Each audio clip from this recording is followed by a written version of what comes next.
So I've been thinking a while about doing a YouTube channel, but I wasn't sure what to do it about. I didn't want it to be some review channel or some travel channel or some political commentary channel. And what I ultimately decided on was I was going to make a channel where I just shared my thoughts on the world, my experiences, and things that I learned throughout my years.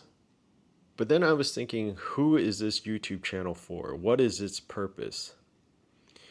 And I think at the very least, I want to create a record of myself so that if somebody in the distant future should come across this video, they'll know that a person named Ralph Wong existed in this era. Now, the best case scenario would be if people in this era actually found what I had to say entertaining, interesting, or valuable. But given some of the stuff I've seen on YouTube that is popular right now, I don't know if that's going to happen. Really, I think I would like it if my descendants would watch these videos, find value and wisdom in them, and maybe think that, hey, that guy's pretty cool. I wish I could have talked to him, met him, and hung out with him. Now, I don't have a wife or kids, but I do have two nephews. And I'm hoping that they'll get married one day and they'll have kids too, and their kids will have kids. And so maybe these videos are for my future nephews and nieces. So who am I?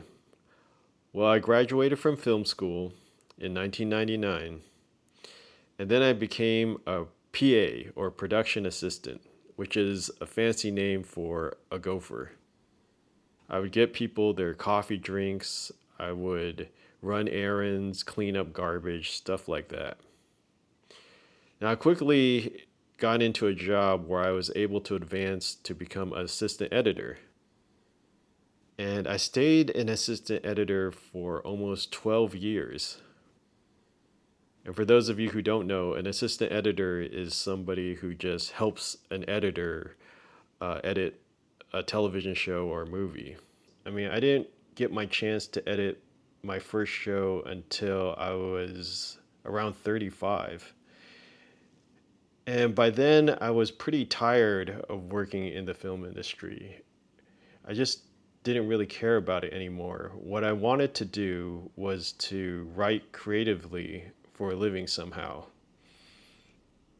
And I had this idea for a book, and I spent, I think, a year and a half writing it. But I couldn't get an agent to represent me. And if you couldn't get an agent to represent you, a lot of the publishers wouldn't touch you. They didn't even want to look at your work. So I thought I would start a YouTube channel where I do sketch comedy, where I would write these skits and I would get actors to perform them, and I'd see where that went. But unfortunately, I think we did around 11 videos and they never really caught on, and they were costing way too much money. And so I had to come to a tough decision, and I decided to move back home to the Bay Area and live with my parents to try to save some money. Because if I wanted to continue to pursue my creative endeavors, I couldn't keep burning all this money on rent. Now, when I was back here, I thought, well, I'm in Silicon Valley. Maybe I should pursue a dream I had in college of creating a website where it would connect creators with other creators for the purpose of working on projects. For example, pairing an artist with a video game designer so that they can work together and create a video game. During that time, I was also learning how to program video games, and I ended up programming, I think, 11 or 12 games. Unfortunately, the website didn't really gain any traction, and my video game development didn't go anywhere.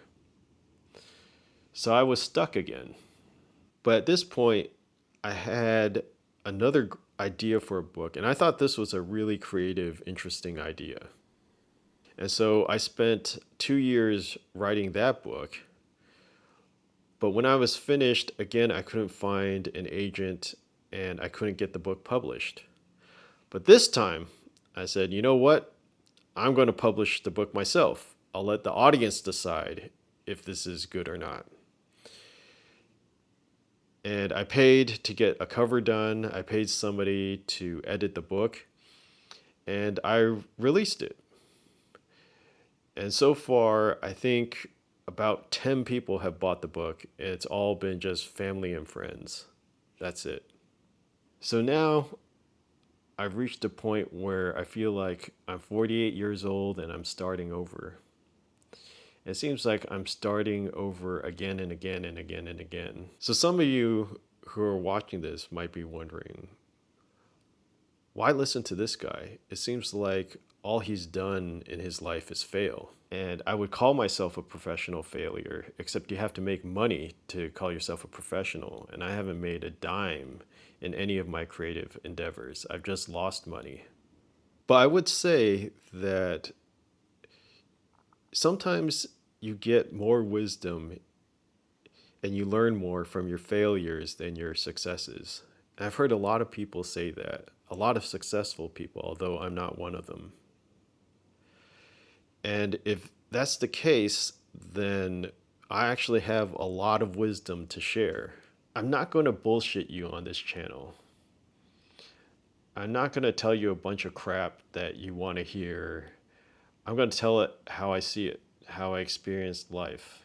And sometimes it won't sound very good because life can be tough. Life can be depressing, even though overall, I feel like I've been more fortunate than most people.